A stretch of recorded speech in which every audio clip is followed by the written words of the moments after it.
मला विचारायची गोष्ट उमेदवाराला महाविकास आघाडीच्या उमेदवाराला विचारायची की हा तांत्रिक युग आहे आणि या तांत्रिक युगामध्ये सगळं माहीत होते म्हणून मी कधी तुम्हाला फोन केला असेल किंवा कधी तुम्ही तरी मला फोन केला असेल, मी पण त्यांना कधी फोन नाही केलो आणि त्यांनी सुद्धा मला फोन नाही केलेला। आपले संपूर्ण नाव सांगा, काय म्हणून तुम्ही पत्रकार परिषद घेतात? माझे पूर्ण नाव अनिता कमलानंद तुरकर, मी राष्ट्रवादी काँग्रेस पक्षाची सचिव आहे। मी आपल्या घरी पत्रकार परिषद घेण्याचा मागचा हा उद्देश आहे की जो कालपासून जो माझा फुकट जो व्हायरल व्हिडिओ होत आहे त्यामुळे माझे राष्ट्रवादी काँग्रेस पक्षाचे जे लोक आहेत ते संप्रभात आहेत की आम्हाला सांगतात की कमळाच्या फुलाला मतदान करा आणि हे काय आहे। म्हणून या पत्रकार परिषदेच्या माध्यमातून मी हे सांगू इच्छितो की ज्यांनी माझा व्हिडिओ व्हायरल केलेला आहे असं काही नाही आहे। मी राष्ट्रवादी काँग्रेस पक्षाची जिम्मेदार व्यक्ती आहे। मी प्रफुल्ल पटेल साहेबांची एक शिष्य आहे, रामदास राजेंद्र जैन साहेबांच्या नेतृत्वात काम करतो, केवलभाऊ बघेल यांच्या नेतृत्वात काम करतो। त्यांना काय वाटलं नाही माहित, पण त्यांनी जो माझा व्हिडिओ व्हायरल केला त्यांना विचारू इच्छितो मी की ह्या व्हिडिओच्या माध्यमातून तुम्ही काय सिद्ध केले, तुम्ही काय सिद्ध केले? ज्यांनी माझा व्हिडिओ व्हायरल केलेला आहे तुम्ही आपलं काम करा, आम्ही महायुतीचे काम करतो। म्हणून मी जनतेला सांगू इच्छितो की ह्या पत्रकार परिषदेच्या माध्यमातून इथं महायुतीचे उमेदवार निवडून पण येणार आहे आणि महायुती सोबत राहाल, त्याच्यामध्ये तुमच्या सामाजिक आर्थिक शैक्षणिक बळकटीकरण होणार आहे। हे लोक आज आहेत आणि उद्या नाही आहेत, अशा लोकांच्या खोट्या प्रचाराला बळी पडू नका। आमदार विजय भरतलालजी रांगडाले यांच्या 3 नंबरची कमळाच्या फुलाची बटन दाबून आपल्याला भरगच्च्या मतांनी निवडून द्यायचे आहे आणि हेही ग्वाही देतो मी। आम्ही आमच्या जिल्हा परिषद मधून सुद्धा आम्ही विजयभाऊ रांगडाले यांना जास्त मतांनी आम्ही त्यांना निवडून देऊ। ह्या पत्रकार परिषदेच्या माध्यमातून मी ह्या जनतेला सांगू इच्छितो आणि अशा खोट्या प्रचाराला बळी पडू नका। हे व्यक्ती असे आहेत महाविकास आघाडीचे, आज आहे आणि काल कुठं जातील यांची माहित नाही। ज्याप्रमाणे तुम्ही म्हणत आहात का व्हिडिओला पाहून बळी पडू नका, बळी पडू नका, का म्हणजे काय आहे त्या व्हिडिओ मध्ये नेमकं आणि का म्हणून तुम्ही असे म्हणत आहात? का असा का मेसेज व्हायरल झालेला आहे? म्हणजे तुम्ही याला म्हणजे एक उदाहरण चाललेलं आहे। त्यांनी मेसेज असं व्हायरल केलेला आहे की दिवसा बीजेपीचा प्रचार करतात आणि रात्री आम्हाला म्हणतात की तुम्हारा माहोल अच्छा है। मी त्यांना विचारू इच्छितो आणि त्यांच्या लोकांना कुणाला विचारायची गोष्ट? उमेदवाराला महाविकास आघाडीच्या उमेदवाराला विचारू इच्छितो की हा तांत्रिक युग आहे आणि या तांत्रिक युगामध्ये सगळं माहीत होते म्हणून मी कधी तुम्हाला फोन केला असेल किंवा कधी तुम्ही तरी मला फोन केला असेल, मी पण त्यांना कधी फोन नाही केलो आणि त्यांनी सुद्धा मला फोन नाही केलेला आहे। म्हणजे का असा का मेसेज होता तिथं? ज्याप्रमाणे तुम्ही म्हणत आहात का आज आम्ही पत्रकार परिषद ठेवली, तुम्ही महाविकास आघाडीच्या लोकांना बळी पडू नका असे म्हणत आहात, म्हणजे का होता का नेमकं त्या मेसेज? त्याच्यामध्ये असं होतं की दिवसा भाजपाचा प्रचार करतात अनिता तुरकर आणि रात्री मला सांगतात कि गुड्डू भैया आपका माहौल अच्छा है, आप हमारे नेता हो। ही भाषा 3 वर्षाच्या आधी बोललो होतो मी। महायुती जेव्हा झाली तेव्हापासून तुमच्या माझ्या कॉन्टॅक्ट कोणत्याच प्रकारचा नाही। तुम्ही माझ्या घरी 2 वर्षाच्या आधी आल्या होत्या आणि म्हटलं होतं की मेरे साथ में रहोगे। आम्ही त्यावेळेस म्हटला होता कि हम तुम्हारे साथ में नहीं है, हम राष्ट्रवादी कांग्रेस पक्षा के लोग हैं, हम प्रफुल्ल भाई के साथ में है।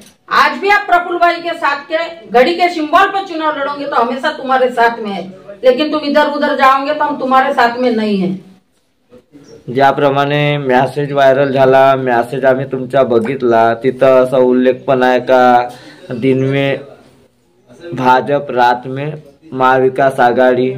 और दुसरी गोष्ट जर बघितला तर तिथं हेच काकू का खालच्या दर्जाची गोष्ट करतात, त्यांची तिरोळा तालुक्यामध्ये सभा झाली पाहिजे, असं का नेमकं सभा झाली पाहिजे? चांगली गोष्ट आहे ना, त्यांनी लावावी सभा, मी यायला तयार आहे।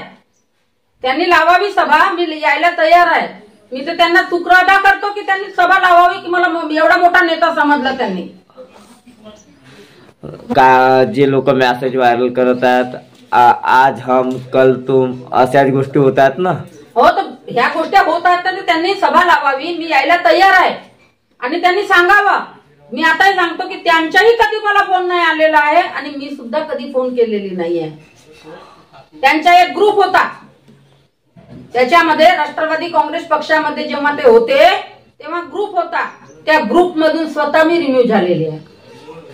मला जर त्यांचा काही प्रचार करायचा असता, मला जर त्यांच्या प्रति म्हणजे काही वाटलं असतं महाविकास आघाडी प्रति, तर मी स्वतः रिन्यू झाली असती का? मी स्वतः झालेली आहे. आजही माझा मोबाईल कोणी चेक केला तर त्यांच्या कोणत्याच प्रकारचा माझ्याकडे ग्रुप नाही आहे. कारण की मला माहित आहे मी जिम्मेदार व्यक्ती आहे आणि मी प्रफुल्ल पटेल साहेबांची शिष्य आहे. मी राजेंद्र जैन साहेबांच्या मार्गदर्शनात काम करतो.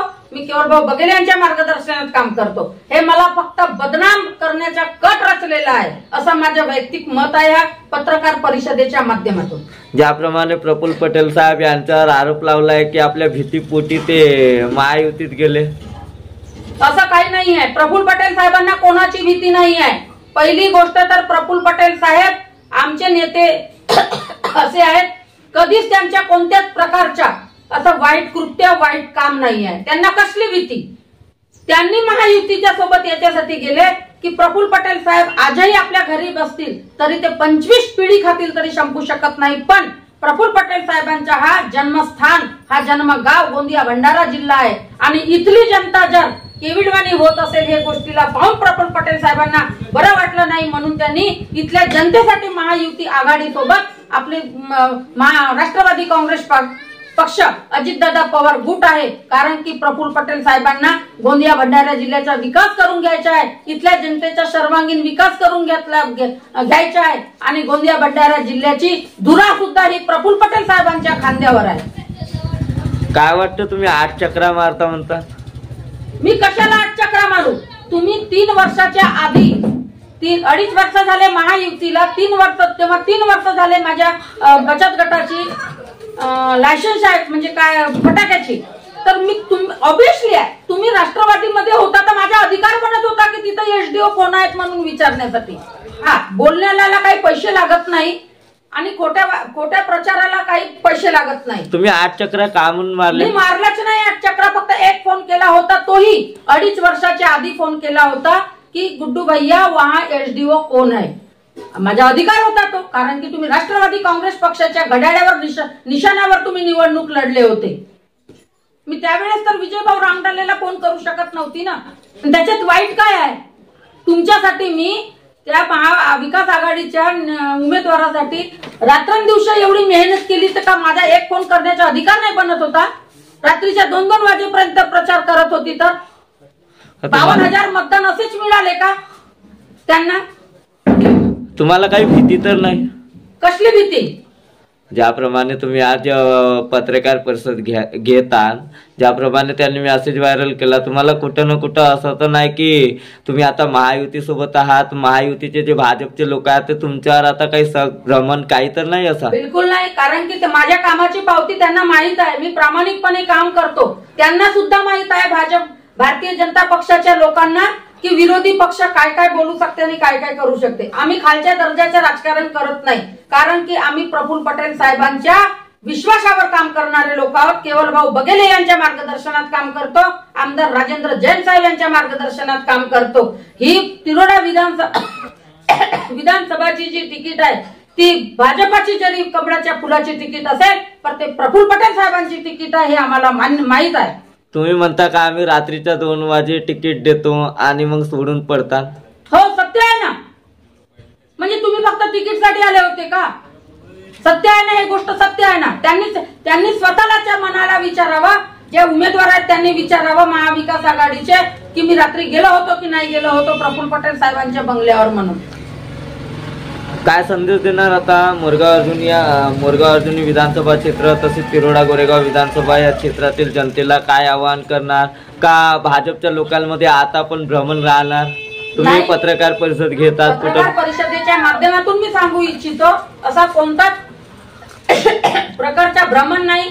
मोरगाव अर्जुनी विधानसभा क्षेत्रामध्ये सुद्धा महायुतीचे उमेदवार बडोले साहेब आणि तिरोडा विधानसभामध्ये महायुतीचे उमेदवार विजयभाऊ रांगडाले साहेब यांच्या आम्ही म्हणजे नेतृत्व यांच्या आम्ही सतत प्रमाणे काम करत राहू आणि मीच हे सगळ्यांना सांगू इच्छितो आणि पूर्ण जनतेला आव्हान करू इच्छितो या पत्रकार परिषदेच्या माध्यमातून की तुम्हाला जर विकास करून घ्यायचे असेल, कारण की ह्या सरकारने आज प्रत्येक शेतकरी वर्गाला सुद्धा 12-12 हजार रुपये देत आहेत. आमच्या लाडक्या बहिणींना 1500 रुपयाच्या ठिकाणी 2100 रुपये देत आहेत. निवडणुकीच्या पूर्वीच काय घोषणा बरं का बरं देण्यात आले? निवडणुकीच्या पूर्वी देण्यात नाही आले. निवडणूक तेव्हा लांब होती. आमच्या लोकांनी घोषणा केलं राखीच्या 2 दिवसाच्या आधी. तेव्हा तर माहित नव्हतं ना की ह्या क्षेत्रामध्ये कोणाला तिकीट आणि ह्या क्षेत्रामध्ये कोणाला तिकीट मिळणार आहे. तरी महायुतीनं वचन दिलेल्या शब्दाला त्यांनी पाळलं आणि राखीच्या 2 दिवसाच्या आधी सगळ्या आमच्या लाडक्या बहिणींच्या अकाउंट मध्ये पैसे आले. आणि हे बघा, मला हे सांगायचं आहे की 1500 रुपये आता मिळतात. सरकार आहे तर ते 2100 देतील.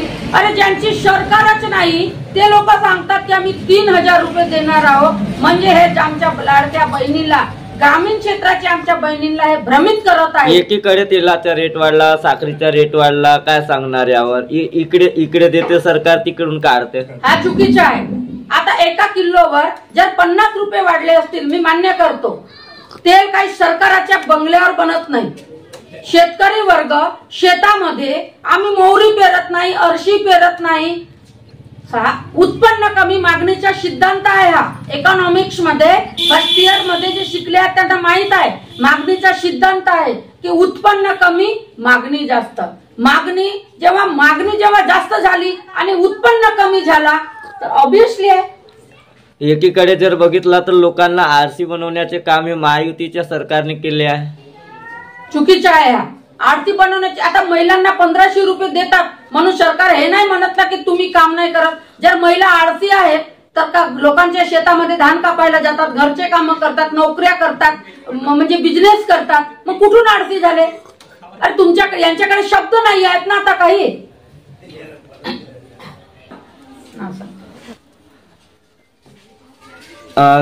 काय म्हणणार तुम्ही? काय सांगत होत हे जे बसलेले आहेत ते 2 लोक आता बाजूला?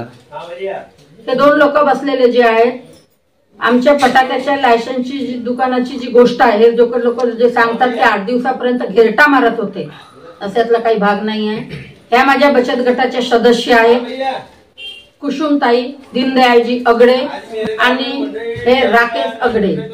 कारण की मी आमच्या बचत गटामध्ये संपूर्ण महिला असल्यामुळे ह्या मुलाला आम्ही पर डे 300 ते 400 रुपये देतो आणि हा दुकानामध्ये बसते. आणि ह्या मुलासोबतच जिल्हा परिषद मध्ये मी होती. तिथं कलेक्टर ऑफिस मध्ये गेल्याच्या नंतर आम्हाला माहिती कळली की तुमचा गोरेगाव तालुका हा तिरोडा विधानसभा मध्ये येतो आहे, म्हणून ही लायसन गोंदियावरून न बनता तिरोड्यावरून बनेल. म्हणून राकेश अगडे जे सुद्धा माझ्या सोबत होते यांनी. काय सांगणार दादा? काय नाव आहे? काय नाव? पूर्ण राकेश अगडे आहे.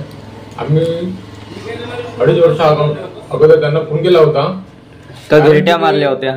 कारण की ते राजकारणामध्ये होते म्हणून त्यांना आम्ही फोन केला होता. राष्ट्रवादीच्या राजकारणामध्ये होते म्हणून त्यांना फोन केला होता का दादा इथं तिरोडा म्हणजे रेडिओ कोण आहे. फक्त आमचं एवढं बोलणं झालं, त्याच्यानंतर मग काय बोलणं झालं. काय सांगणार काकू? काय नाव? माझं नाव कुसुम दीनदयाळ अगडे आहे. मी गोरेगावला राहते. फक्त एवढा आमचा बचत गट आहे. बचत गटाकडून राकेश अगडेला आम्ही दुकान लावायला सांगितलं. आम्ही फक्त त्याला 300 रुपये रोजी देतो आम्ही. आणि फक्त एवढा विचारला गुड्डू भाऊला का आमच्या गटाला, आम्ही त्याच्याकडे एकदा गेला फोन करून फोन केला का आम्हाला तुम्ही एसडीओ कोण आहे ते सांगा. आता तुम्ही काय सांगणार? आता तर एकीकडे आरोप लागत आहेत की दिल में देखो तो भाजपा, रात में देखो तो महाविकास आघाड़ी. नहीं, ये सब गलत बात है. हमारी दीदी अपना बिजू भाऊ रांग डाले के तरफ से फिर रही है. हम भी घूम रहे हैं.